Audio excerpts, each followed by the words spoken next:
Welcome back to another edition of Off Air, the new TV show, the new TV chat show from Talk Radio on TV. I'm Mike Graham, and my guest today is Alex Phillips, the soon-to-be outgoing MEP for the Brexit Party. Alex, welcome to Talk Radio TV studios, where we basically discuss all sorts of important matters, very many political matters, but also some social ones as well. And we've had some great success up to now talking to a lot of very important men. So I thought it's time we started talking to some important women. Now, Not very important women, just important. I've been downgraded. Should I have said very important? Well, I don't know. In this world of equality, I feel that if the men were very important, right. Yeah, I think you've got some sort of innate sexism. Some very important women, but we couldn't find any of those, so we've got Alex Phillips instead. Sorry, no. So, I mean, you're soon going to be out of a job, but you look quite happy about it. Yeah, well, of course, I've been working towards this personally for 13 years. I know I don't look old enough to have been doing that. No. But in a way, it's strange because there's huge elements I'm going to miss. I actually loved going to Strasbourg when the gang would be together and we'd all support each other in chamber. We had a real laugh with it. It's been an amazing 6 months. There was a lot of videos that you guys were putting out, and I was speaking to Martin Daubney the other day, and in fact I talked to Richard Tice the other day as well. And you guys have really brought the European Parliament to life, because not only have you sort of had some fun with it, but you've been sending videos out, you've been telling us about what you're doing all the time, which is, I don't think, has ever been done. I mean, I couldn't have told you before the European elections who any MEPs were from this country. I literally didn't know. Apart from Nigel Farage. Yeah, well, apart from Nigel Farage, yeah. But no, you're right. But you know what I mean? I mean, I didn't know who was representing London from the Labour Party or who was renting. And you still don't, I'm guessing. No, I don't. The only guy I know, apart from anyone in the Brexit Party, is that bozo from the Lib Dems, who seems to represent somewhere in the southwest, only because he was done for anti-Semitism, I think, at one point. Oh gosh, yeah. And he's a bit of an idiot. Yeah, my favourite person. But you've I mean, I think part of the whole Brexit process that we've been through has been watching what they do over there and how they do it and how ludicrous it all is. And that's really down to you guys for showing us. Yeah, I mean, that's the thing. There's so many things that go on inside the European institution, inside Parliament, that people have no idea about. And it's funny, I was sharing a taxi with an unnamed Green MEP the other day and talking to them. Right. And they were saying, look, do you know what? If I had to do this job a bit longer, I'd imagine I'd cross the floor to you, because they said they used to be a huge FBP, whatever it was, hashtag I love the EU virtue signalling. There's a few of them still around, but not many. Oh, too many. Yeah. Still too many. But no, they were saying to me, I didn't realise until I came how bad it was. Yeah.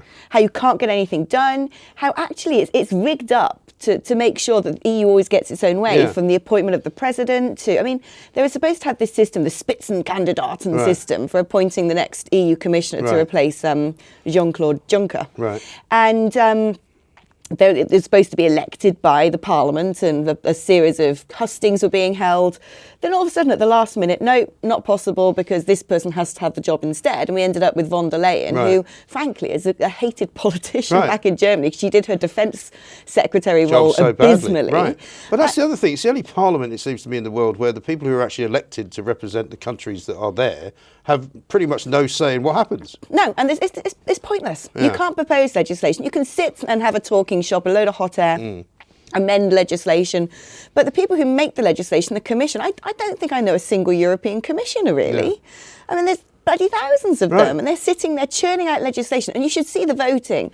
When we vote, Nigel always calls it early morning exercise, because you have a mixture between roll call vote, which is pressing a button, which is recorded electronically, and voting by hand. And you have pages and pages and pages and pages with about, 12 votes per page. Each vote might be broken down into 3 sub-votes, paragraph, amendment, this, da-da-da-da-da-da. Presumably produced in all sorts of different languages as well. Yeah, exactly. Yeah. I mean, we need an army of staff just to interpret all the legislations to help guide us how we should vote. If you're an independent MEP sitting there by yourself, you're not going to have a clue. Right. There's no way of even understanding it. And do they give you all an office? I mean, how does that work? Yeah. Everyone's got offices, and they've got offices for their staff next to their offices. But you have to bring your own staff, presumably. They don't give you staff, or do they?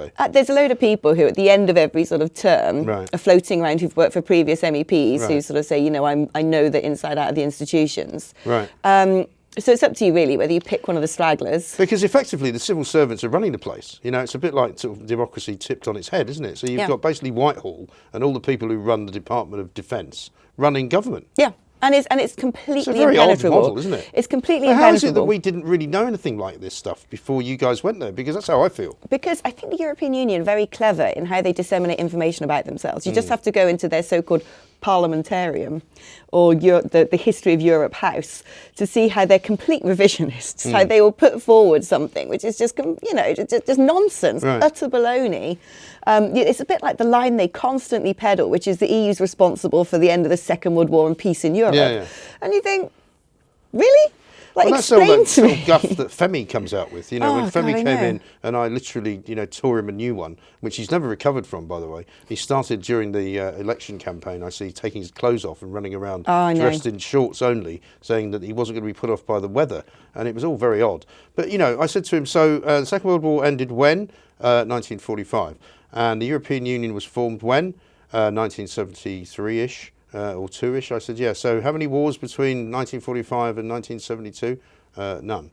Oh, okay. So it wasn't necessarily down to the European and then actually Union since that the we didn't EU's have any existed, wars. there has been war in Europe. And actually the EU's And then that was when I played... threw the Bosnian question at him, which Yeah. he didn't seem too sure about. And frankly, do you know what? When you look at some of the ways that the EU operates, what turned me into a Brexiteer, not 13 years ago, more than that, 15, 16 years Really? ago, I was living and working over in Ghana. Right. And at the time, ECOWAS, which is their own little lightened version of the EU, the Economic Community of West African ECOWAS, it States. sounds like some kind of disease. ECOWAS.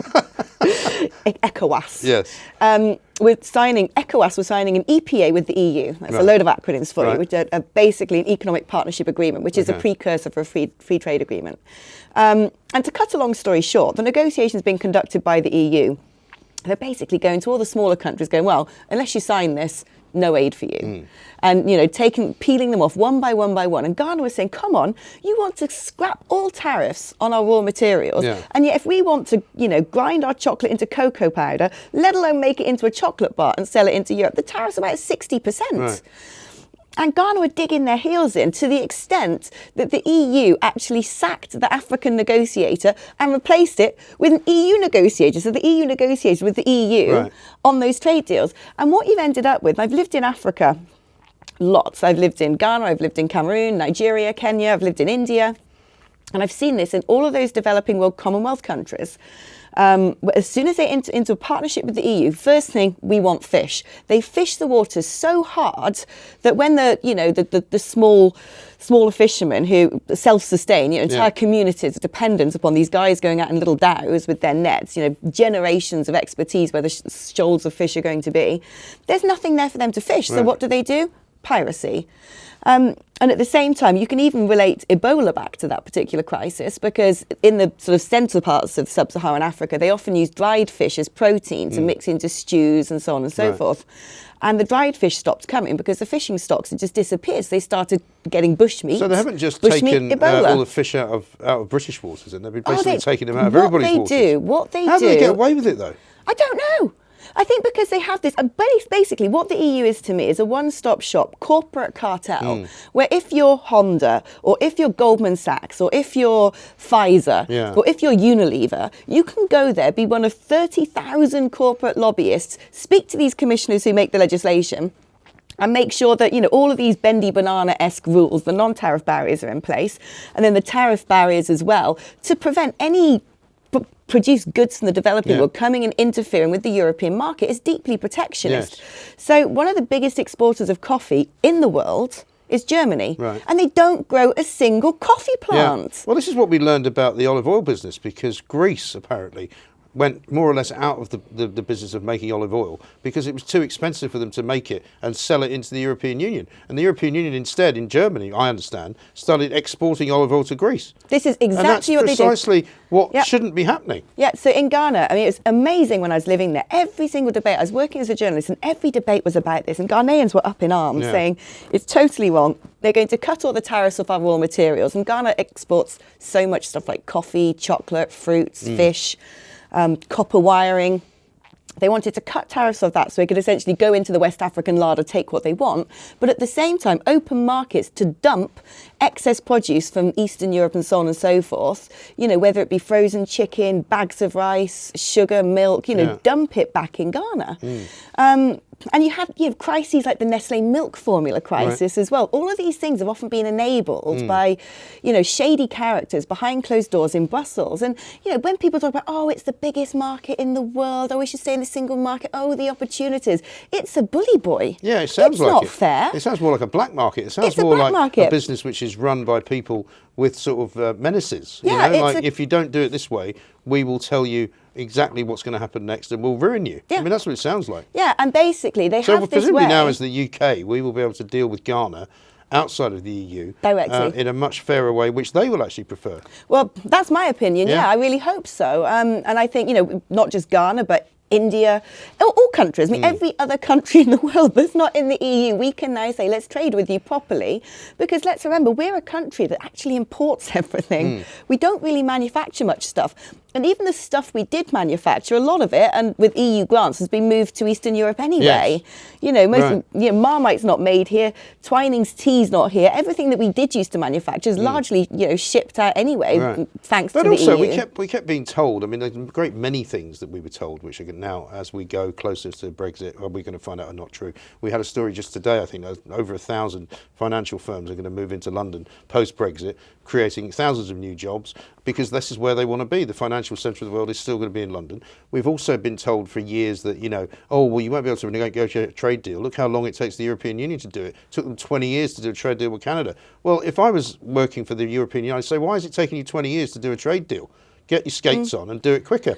Well, one of the reasons, presumably, is they have to get 27 different countries to agree to exactly the same thing. They have to get 27 different countries to agree in theory. But how much input the countries have depends, really. A lot of them are sort of, the EU rides roughshod over a lot of countries. But it can come down to the government of Wallonia. But it's a recipe for complication, isn't it? It is. But also, I think the difficulty is the EU is so protectionist. It has to come up with all these sort of rules and regulations. It's not just a simple make this product, don't put poison in it, sell it to us at a decent price. It's reams and reams and reams of, the exact dimensions of packaging and this and that. And they get their pet projects. Because, of course, when you've got these MEPs who sit around and do, jack all, they just go to Strasbourg once a week to vote, but they all want to feel self-important. Yeah. And it's this sort of weird psychology when you get inside the European Parliament. People are so proud if they've proposed some sort of amendment and it's passed. They feel like they're the bloody king of Europe. Right.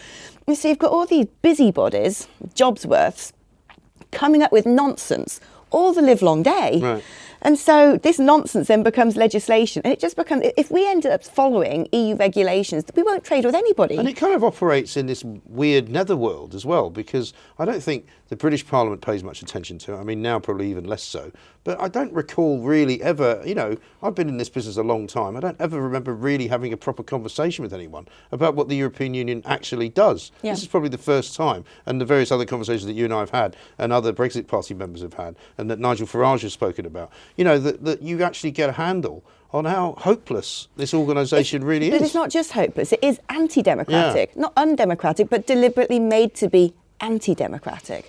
And that's what I find revolting. And surely, I thought when the massive economic crisis happened, the Eurozone crisis, and everyone saw the way the EU treated countries such as Italy and Greece, essentially saying to democratically elected leaders, sorry, because you're going to probably want to leave the euro to, devalue your currency and get back on your own 2 feet. And we can't have that because it threatens the project. We're going to have to remove you and put apparatchiks instead, Eurocrats in there instead, and impose such strident austerity. At one stage, you had about 100,000 Greek families relying on food banks. And the streets were burning. The streets were on fire. There were riots going on. And at the same time, the Nobel Peace Prize was awarded to the EU. I know. Just think I can't get my head around it really is quite how corrupt this entire system is. They're doing nothing about, as I've said before, about Catalonia. They refuse to help the Catalans get independence. Guess what? The Catalonians are now talking about not only wanting independence, but wanting out of the EU, right? So they can't have that. They don't say anything about Emmanuel Macron, who's getting in such bad trouble now that he had to leave a theatre the other night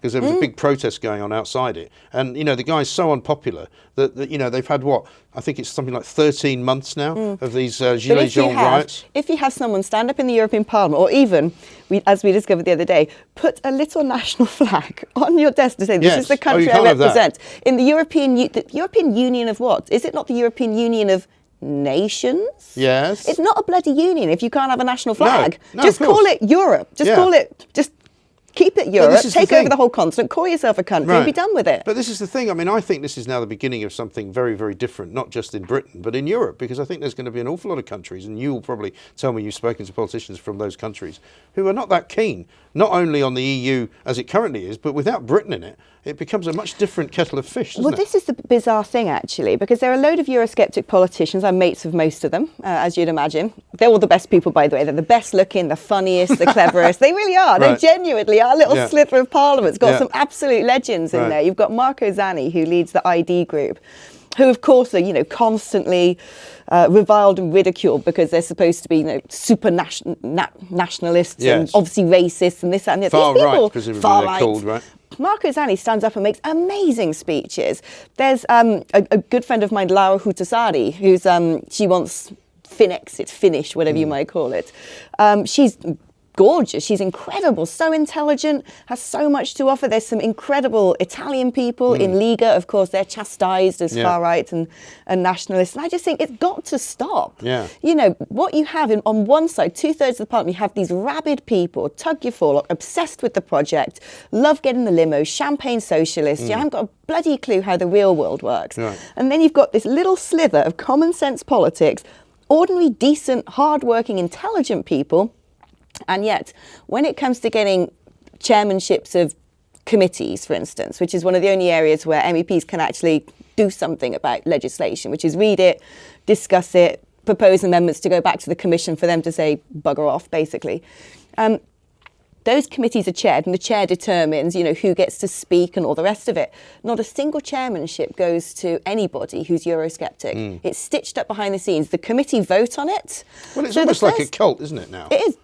I mean, that's how I would describe it. My first week as an MEP, I went into my committee and it was the vote on who's going to be the chairman. There was one candidate. Right.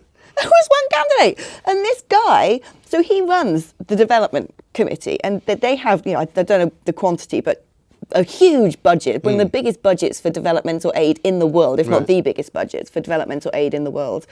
This guy got binned as chairman of his own party back in Sweden for misusing funds from the party and misusing public funds to take his boyfriend on hollybobs and buy wine. I just think, he's now this sort of woke, let's help the starving people of Africa. They wouldn't be starving if you let them sell chocolate bars. They wouldn't be starving if you let them manufacture, if you had a downflow of employment.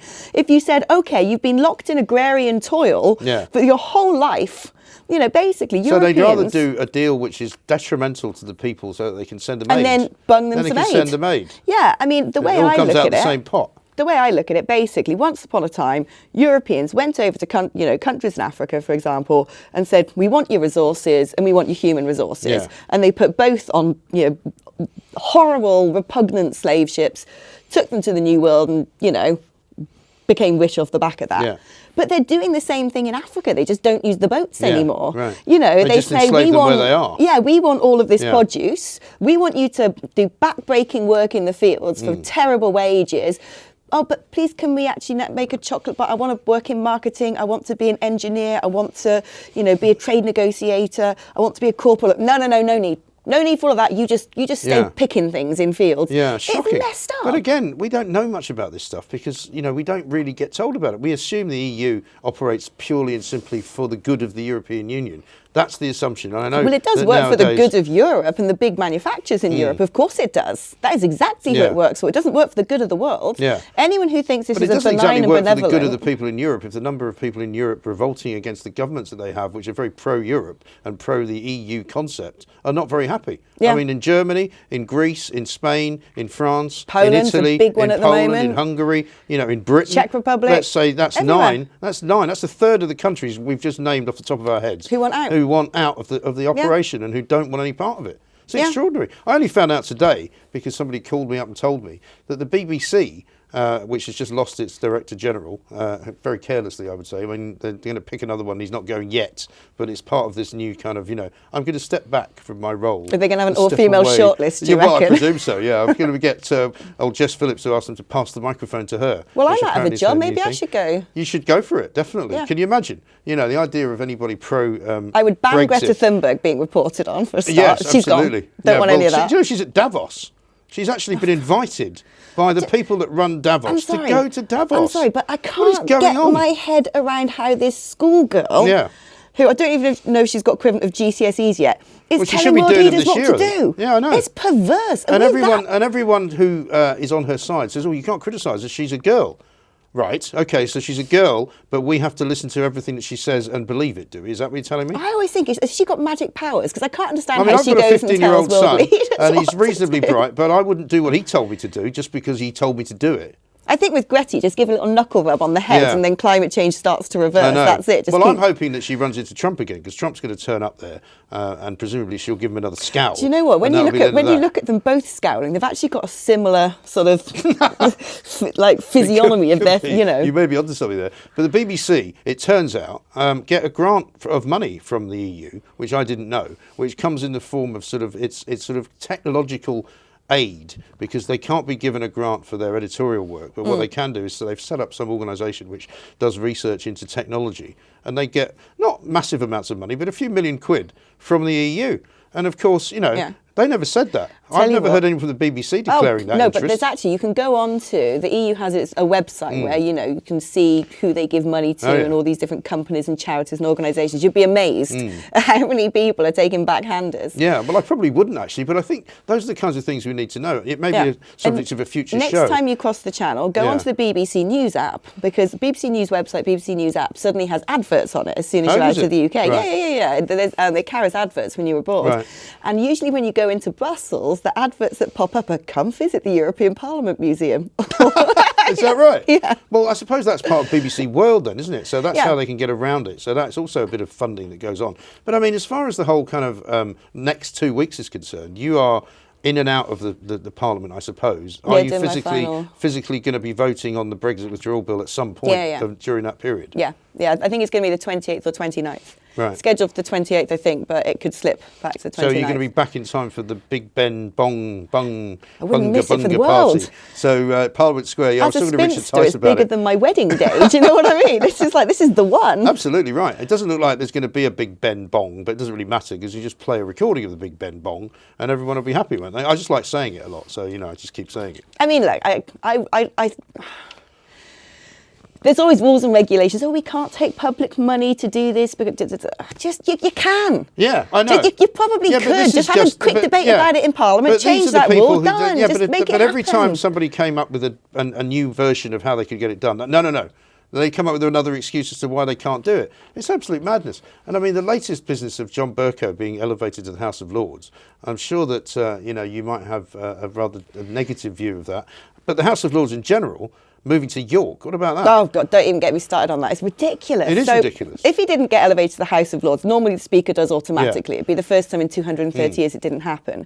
But look at what historian David Starkey said. He said this guy has broken all precedent and protocol, that he actually has recreated convention. Yeah. And unless we erase his tenure as Speaker, the next... the subsequent so speakers what you're saying is that you might as well breach protocol and not elevate him to the House of Lords, since he's done that to everything else. Exactly. See, there's a certain logic to that. Do you know what? Just get rid of the House of Lords. I'm so over David Cameron giving his hairdresser a peerage. And also, look, I saw firsthand in the Brexit Party this effort, this monumental effort by the Conservative Party to get Brexit Party candidates to step down to retreat, including offering, gongs and titles and jobs. It's it's how the Kremlin operates.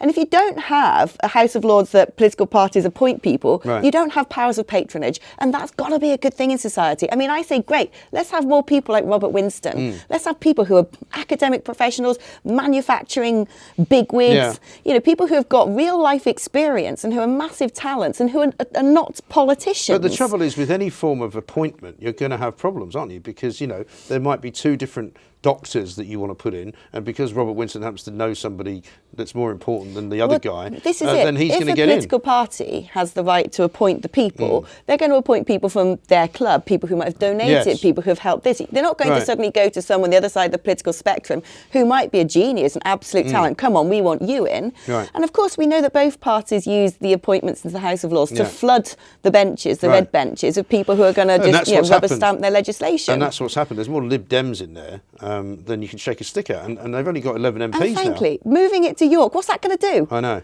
What's that going to do? It's It's a gonna bit put the like when the cost up, isn't BBC moved to Salford. It just Yeah. means no good guests go on BBC Breakfast anymore. Well, exactly everyone, right. Well, you they know, have to- most people we are go in back- London. And I remember when they started doing the stock market report from Liverpool, and you're kind of going, what are you doing that for? The stock stock market's mar- in London. Right. You know, they were getting all these kind of dodgy looking sort of, you know, stockbrokers from what I would call the regions. And I'm sorry if that offends anyone. I'm not actually. But the point is that, you know, if you want to talk to stock market traders, they're in London. They're not in Liverpool. They're not in Manchester. And you know, also, that's not the way it works. And also, can I just say, one thing I've noticed is since the BBC's gone to Salford, load of people have Manc accents now. That's Yeah. fine.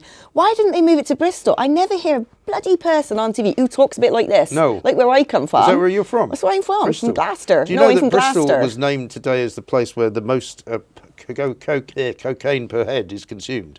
Strangely enough, even though the BBC's not based there. I know, isn't that extraordinary? There you go. I see what you did there. Now, what about the big story of the last month, really, that we have to talk about? And it's, of course, the Prince Harry scenario. Oh, how long have you Meghan got? Markle. Well, How we long haven't have you got we haven't got that long, but you can bang on about it for about 5 minutes. Oh my God. Okay, so I've been getting so angry at her, but I kind of think that it's inevitable. Look, Harry grew up without his mum in his life because of what happened, because, you know, Diana tragically killed. I think when you grow up without a parent, it reshapes a lot of people. I didn't grow up with my father in my life, for example. And for my brother, my older brother, that meant for him his number one priority above job, above anything, since he was this high. You know, his ambition has been to be a good dad, to right the wrongs of the past. And I think that's probably the same with Harry. So Meghan comes along, falls in love with her, they have a baby, and for Harry, I think he probably wants to, you know, right the wrongs of the past, and it's got to be everything that she wants. Got to protect her, got to protect their son. That is admirable. Do you think it's something to do with Charles as well and the whole divorce then as well, not just? Well, you know, broken homes. What can I say? Well, Not, I mean, the fact I don't know. Well, the fact is, everybody thought though that would make him a bit more like everybody else in the world, because you know, lots of people come from broken I think homes. Harry kind of is a bit more like everyone else. To be honest, he's just a millennial, isn't he? Well, I think he is, but the trouble is he's not that young anymore. I mean, people talk about they're such a young couple. He's nearly 36, right? But he's a millennial, though. I mean, I consider myself 26, the back end of Generation X, because I can't sign up to this millennial stuff. Obviously, I can't possibly ask you what age you are, but I mean, if you're nearly 36 years old, you can't be described as, you know, oh, well, he's only young. You know, he's not old. Yeah, but this is the thing. I mean? Millennials are so cosseted. They're like adult babies. Right. That's the thing. I thought you stopped being a millennial when you were sort of 29, 30. Back in the day, you know, became an adult when you were about 25 or something. I mean, I got married when I was 27. I think by the time I was 36, I had 2 kids, you know, and I was well on the way to getting divorced, probably. But I mean, you know, but the point is I would not have described myself as sort of an ingenue. Yeah. I'd moved to New York. I'd been working there, you know, since I was 23. Yeah, but it's all this sort of cosseting, this babyish behaviour is why everyone gets offended by everything. Yeah. You know, why But this why is life even more so reason difficult, why so hard. he would consider, with the life that he had, and that he's about to give up and move to a completely foreign country to be completely away from all of his family because of this woman, right, that he's clearly in love with or is bewitched by, whichever way you want to take it. And I mean, the guy is simply behaving like a complete idiot. But what has upset me the most? I mean, I'm semi-sympathetic towards Harry, to be honest, because, you know, kind of grown up with him and feel like I know him a little bit. We all do. But what annoyed me is when she stood there, you know, sort of her doe eyes in South Africa, surrounded by poverty, going, but what about me? And said, it's not enough to survive. You have to thrive. And I'm like, and do you know what? You're in the royal family. Thrive in the royal family. Yes. Ask also, for help. It's quite a lot easier to thrive when you have 6 permanent members of staff at But she got rid of Cottage. everything. What I find really cynical is they She had didn't get rid of the nanny registered. or the footman or the 2 orderlies or the housekeeper. She didn't get rid of any of them. No, exactly. No, just any royal advisors who had different from her Hollywood ideas. Look, she was born and brought up in California, which is not even, you know, psychologically, it's not even America. It's his own place again, you know, in that sort of movie world. Her father was a lighting director. So, and I don't think she understands that this is a 1,000-year-old constitutional monarchy. They're still the head of state. Right. The head of state here, the head of state in Canada, the head of state in Australia. Technically, the Queen doesn't actually go, right, this is the law. Right. But she kind of could. Well, she kind of put the law down to them at the weekend, though, didn't she? I mean, but this she really is why did a great you job. can't go and, you know, voice over Disney things and have SussexRoyal.com and, you know, you can't commercialise it because it's a 1,000-year-old constitutional monarchy. It's not dynasty. It's not an American TV family. Right, but I think that's what she thought it was. I think she hoped she it would be actually that. voluntarily joined it then decided she didn't like it, then said she was going to change it from within, and is now out of it. But yeah, I mean, all in less than 2 years. The audacity of turning around going, dear Britain, your monarchy's not right, I'm Meghan, this is how you're going to do it. You know, I hear she's bringing back her lifestyle blog, the TIG or whatever it is, and she's going to set up TIG with the Louboutins and the Pilates. Exactly, yeah. You know, has baby yoga and stuff. Oh, yeah. But I'm like, you know, to me, her mindset seems that she is right. You know, her whole, what she enjoys doing, her advocacy, her, you know. Yeah, but this is what she says she enjoys doing. Well, she didn't enjoy doing it until she decided to do it. It's a bit like saying, look at me, I'm brilliant, I'm perfect, and you should follow in my footsteps. She wants that level of admiration. And I'm like, you know, do you want some advice from me, Meghan? This is what I'd write on my blog if I had one. I'd say, dear Meghan, do a press conference. Yeah. It's so bloody rude. We're British, we let you in, we welcomed you, and you've just gone, yeah. Sorry, your royal family's not doing it right. And also, you're all racists. And yeah, she should have come out and said, actually, Britain's been a very special country. Her silence says everything to me. And then this sort of things that her friends leaked about toxic family. I mean, to be honest, this is the way the British are. If she turned around, flew back to London, did a press conference tomorrow, and it seemed earnest, not that, I'm betting you survive. You know, we'd probably go, all right, Megs, come on then. Okay. Let's go down the pub for a pint. It's sorted. Yeah. But that's what she should have done. But instead of that, they're determined to make this point. They're determined to go and live in Canada, which is a god-awful place to live anyway, because it's really boring, Canada. I mean, it's even more boring. Yeah, but Justin Trudeau with his new hipster beard. Well, maybe put a special blackface on for her when she arrives and see how she likes that. It's a non-racist Canada. But I mean, you know, the point is it's the most pathetic sort of way to behave. And also to take him away from everything that he's ever known. And the thing that people are really upset about is the military connections that he's now just completely severed. I know, severed. Gone. But they won't settle in Canada. No. Canada's going to be the step towards California. Yeah. We know that. That's going to happen. But the other thing that is driving me mad is that, it's the pressure of being the public eye. We want to take a step back and instead do Oprah. Yeah. And a big interview with CBS, which has a massive worldwide write following. A book. I was just like...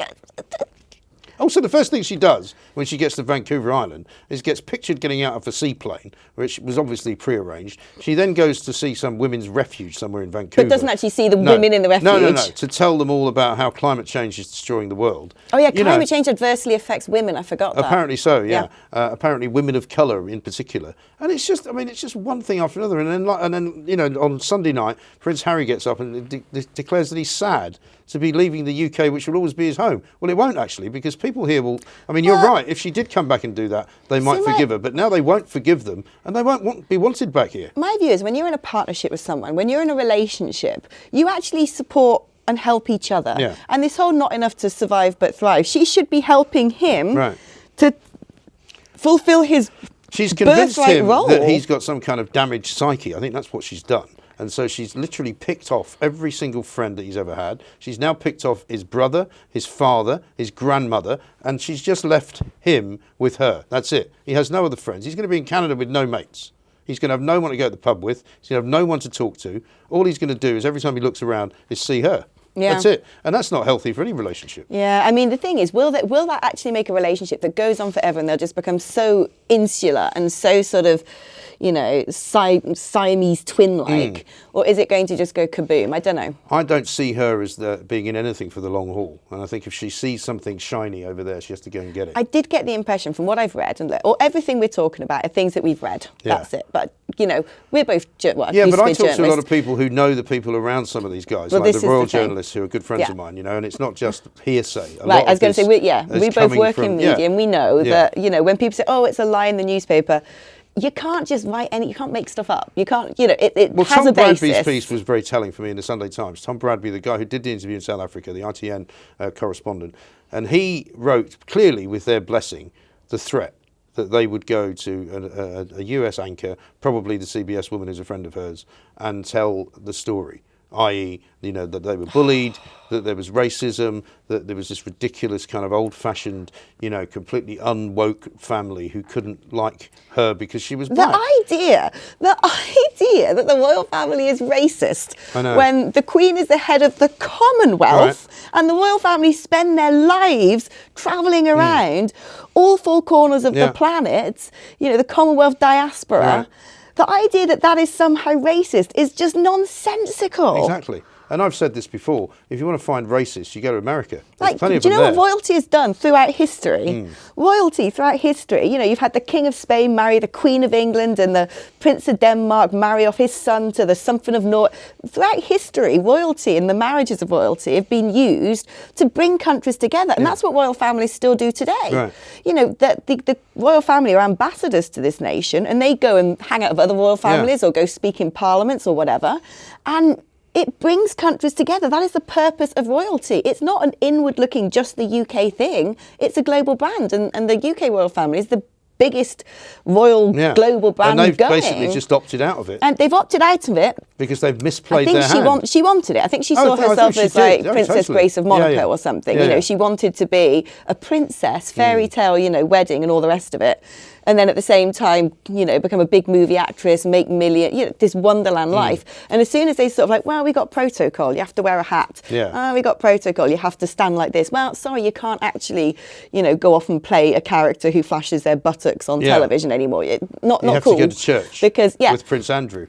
Because, of course, you know, the Queen's the head of the Church of England. Right. And all, there's so many other elements of the representation.